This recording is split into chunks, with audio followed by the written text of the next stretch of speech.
चंद्रग्रहण कधी आहे? बाप्पा गेल्यानंतर लागणार आहे चंद्रग्रहण. 7 सप्टेंबर 2025 ला खग्रास चंद्रग्रहण आहे, जे संपूर्ण भारतात तसेच विश्वात पण दिसणार आहे. 70% लोकांना हे चंद्रग्रहण दिसणार आहे. याचे परिणाम काय आहेत? चला जाणून घेऊया. या ग्रहणाचे नियम तुम्ही नक्कीच पाळले पाहिजे. तुम्ही जर गर्भवती स्त्री असाल किंवा आबालवृद्ध असाल किंवा लहान बाळ ताना असेल किंवा लहान मुलं असतील, त्यांनी नक्कीच हे खग्रास चंद्रग्रहण पाळावे. भाजी चिरणे, तळणे, अवजार वापरणे, स्टिचिंग करणे किंवा हाताने स्टिचिंग करणे, पीठ मळणे, शक्यतो अशा गोष्टी वर्ज्य आहेत. या काळात कुठेही बाहेर जाऊ नका. मी पहिला पण बोलले, सप्टेंबरचा वर्ष आहे, तुम्हाला काळजी घेणं गरजेचं आहे. तर या काळात ट्राय टू अवॉइड करा की तुम्ही बाहेर अननेसेसरी ट्रॅव्हल करणार नाहीत किंवा ग्रुप्समध्ये फिरणार नाही.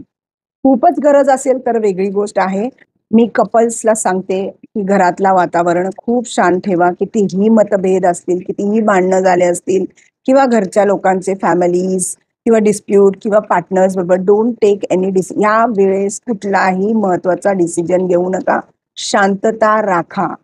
चंद्रग्रहणाच्या वेळेस मंत्र जाप किंवा प्रार्थना किंवा मेडिटेशन किंवा रेकी करणे खूप गरजेचं आहे. काहीच येत नसेल, ओम नमः शिवाय याचा जाप करणे. जर तुम्हाला कोणी कुठला मंत्र गुरुद्वारे मिळाला असेल तर त्या मंत्राचा सुद्धा तुम्ही या वेळेस सिद्धी प्राप्त करू शकता. त्याचाही जाप तुम्ही ग्रहणाच्या वेळेस करू शकता. या गोष्टीचं फळ अधिक मिळते आणि करण्याच्या आधी तुम्ही तुमचा इंटेन्शन किंवा काही गोष्टीसाठी करताय हे नक्की इंटेन्शन टाकून करा. 101% ग्रहणाच्या वेळेस तुम्हाला रिझल्ट्स भेटतात. ग्रहणाच्या वेळेस जर घरात काही अन्न शिल्लक असतील किंवा काही गोष्टी असेल तर प्लीज ग्रहण झाल्यावर त्याचा आपण वापर करू नये. नंतर ताजं अन्न बनवून काळजी घेणं खूप गरजेचं आहे. तसंच खूपच असं काही तुमच्याकडे आहे की तुम्ही ते टाकू शकत नाही, तर तुळशीचं पान त्यावर ठेवणे, ग्रहणाच्या आधी ठेवणे. पाणी कलेक्ट केलं असेल तर त्याच्यावरही तुळशीचं पान टाकून ठेवा किंवा त्या भांड्याच्या वर ठेवा. दूध असेल खूप प्रमाणात असेल तर त्याच्यावर तुळशीचं पान ठेवा. तुळशीच्या स्पर्शाने त्या वस्तूंना ग्रहणाचा इफेक्ट होत नाही.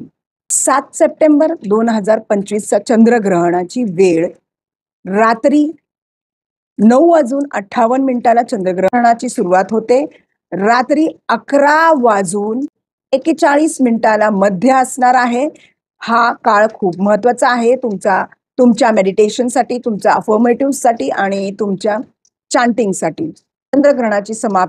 चंद्रग्रहणाची समाप्ती पहाटे 1:27 होत आहे.